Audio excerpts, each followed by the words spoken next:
Hola mis queridos amigos, nuevamente con ustedes. Su doctor Tigre, el que ronca en esta negra noche neoliberal latinoamericana, sudamericana y ecuatoriana, cuando en esta noche tendremos el debate entre Guillermo Lasso y Andrés Arauz, pero hoy discutiremos con ustedes lo que es ser ecuatoriano, lo que es ser latinoamericano y lo que es ser gringo en este momento, luego de una pandemia o en medio de una pandemia, vísperas de unas elecciones y en una crisis económica asfixiante que sufre no solamente Ecuador, sino sobre todo en el mundo los latinoamericanos. Por supuesto, Estados Unidos ha sido el país que se ha visto más golpeado por esta pandemia, lo cual absolutamente lo debilita y lo convierte en una potencia económica y política y militar mucho más débil que lo que fue antes de la pandemia. Es un país que tiene una industria, un comercio, una población subutilizada, desocupada, desempleada, que tiene que cambiar su modelo económico, tiene que pasar de una economía de combustión a una economía de electrónica y a una economía espacial, lo cual por supuesto, ellos están a la vanguardia de la inteligencia humana, le es factible. Sin embargo, China, que es donde se origina la pandemia, resulta que es el país que sale primero de esta pandemia y sale bien librado. Y Rusia también sale bien librado, y no solo eso, sino que los dos se convierten en productores de vacuna. Y finalmente las vacunas de estos dos países son las que van a salvar al mundo, porque las vacunas producidas por los norteamericanos van a salvar, pero específicamente van a salvar a los países desarrollados, no van a salvar a todo el resto del planeta que está subdesarrollado. Y eso lo estamos viendo todos los días. La vacuna Sputnik, la vacuna de Sinovac, todas esas vacunas son las que se están repartiendo y se están utilizando a nivel de todos los países más pobres. Las vacunas de AstraZeneca también quieren hacer alguna cosa, pero no tiene capacidad, tiene dudas. En cambio, las vacunas de Moderna, las vacunas de Pfizer son muy caras, son vacunas prácticamente exclusivas para los países desarrollados y para las élites sociales de los países en desarrollo. En esta situación nos preguntamos, cuando tenemos que ir a votar, ¿quiénes somos los ecuatorianos? ¿Qué es ser un latinoamericano y qué es ser un gringo en este momento? Primero entendamos quién es un gringo para nosotros y cómo lo vemos a los gringos en este momento de pandemia, en este momento, y cómo los hemos visto a lo largo del siglo XX. Pues el gringo es el individuo rico, el individuo estudiado, el individuo inteligente, blanco, que se le considera un individuo honrado, que tiene un gran respaldo de su país. Si le tocas a un gringo, te cae el FBI en Ecuador. Aquí no hay tonteras. Y toda la policía ecuatoriana y el ejército ecuatoriano sale a capturar al tipo que le toca a un gringo, porque la policía y el ejército ecuatorianos están para salvaguardar los intereses norteamericanos, y el primer interés norteamericano es su gente. Después, sus industrias, sus transnacionales. Pero además los gringos son viajeros, porque tienen plata para irse de aquí para allá, nosotros no tenemos, y cuando viajan con una visa, y esa visa es una puerta abierta en cualquier parte del mundo, y esa visa se vuelve la cosa más codiciada. Entonces ellos saben que en donde van no faltará el hombre o la mujer que quiera casarse con ellos para poder ir a vivir en ese país que se considera, según ellos mismos y según toda la literatura y toda la filosofía y todos los medios de comunicación, el paraíso en la tierra. Todo el mundo dice, ¿por qué la gente no quiere irse a Rusia? ¿Por qué la gente no quiere irse a China y todo el mundo quiere irse a Estados Unidos? Por la misma razón que la gente quería irse a Roma, sabiendo que Roma era el lugar donde había la mayor cantidad de esclavos, la mayor humillación del ser humano, se hacía espectáculo público de la crueldad, de seres humanos que eran entregados a los leones, de gladiadores que se mataban. Eso que se convertía en espectáculo público, en lugar de ahuyentar al resto del planeta y decir, pero si me estoy a meter en el infierno, donde la violencia y la maldad son espectáculo público, ¿por qué no? Mejor, pero me voy a Roma. ¿Por qué? Por la curiosidad, porque quería escaparse, porque quería novedad, nadie sabe por qué diablos la gente, estamos hablando de 2000 años atrás, la gente invadía Roma y quería ser esclavo y se entregaban esclavos. Y no les dolía terminar de ser capturado por los romanos y terminar de esclavos en Roma. Como ahora no les duele a los latinoamericanos migrar a la frontera y terminar de ilegales, indocumentados, exponiendo a sus hijos a que terminen en la pedofilia, a que terminen en el narcotráfico, a que terminen en las bandas juveniles, a que terminen en la calle, en la joda, en las enfermedades, en la violencia que en Estados Unidos se vive en estos momentos. Y se ha vivido desde toda la vida. Estados Unidos ha vivido en la violencia desde la conquista del oeste, en que se resolvían los problemas a tiros en la calle, ¿no? O se ahorcaba a la gente en plena calle, el espectáculo público, ahorcar gente. Entonces, tenemos esta situación de qué es un gringo.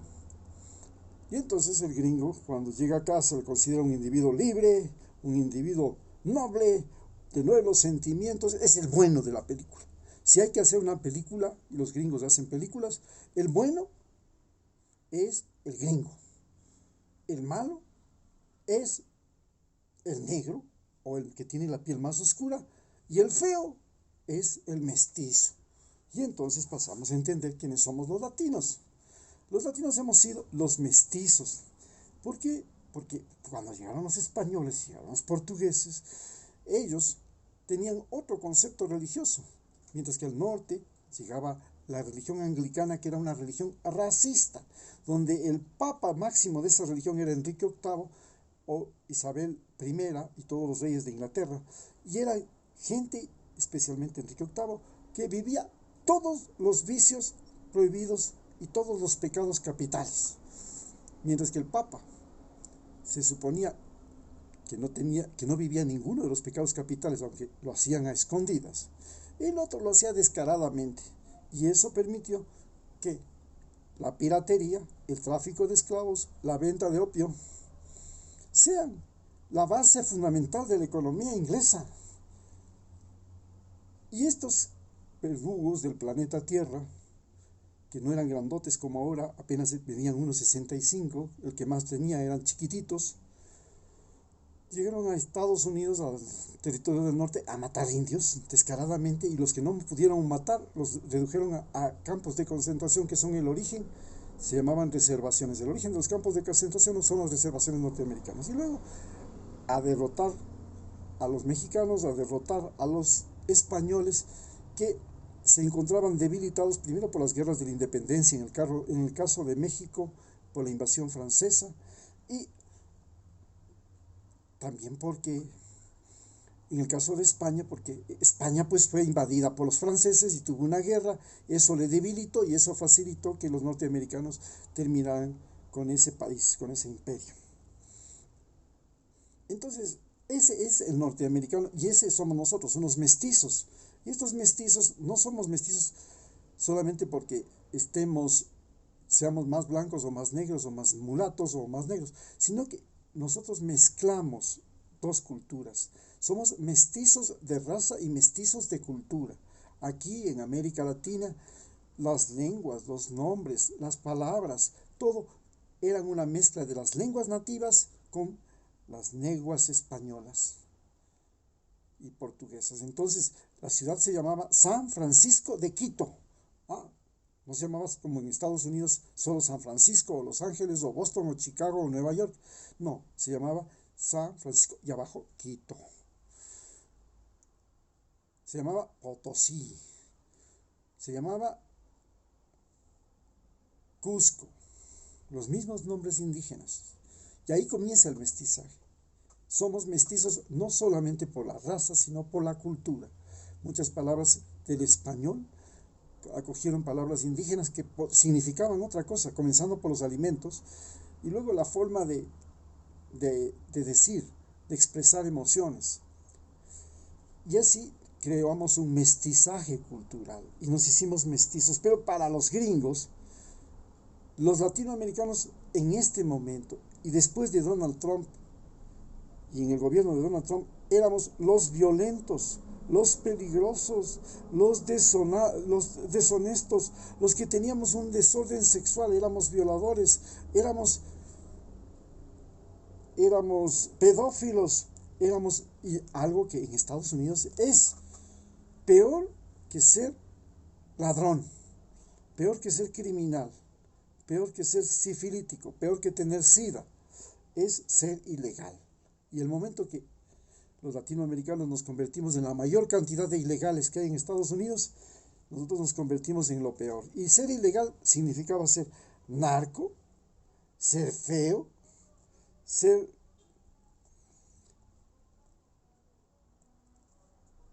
lo que sea. Y mientras que en Estados Unidos ser emigrante antes de Donald Trump era antes del siglo XX, hasta mediados del siglo XX, hasta comienzos del siglo XX y mediados del siglo XX, ser emigrante en los Estados Unidos era una cosa extraordinariamente buena, porque los emigrantes eran invitados a Estados Unidos, les daban 50 hectáreas allá en el oeste, vayan a conquistar el oeste, vayan a matar indios, vengan y hagan ciudades, vengan, traigan, y traían europeos, los emigrantes eran los bienvenidos, a pesar de que pasaron por las mil y un tragedias los emigrantes, porque eran explotados, eran maltratados, echaban abajo al sueño americano.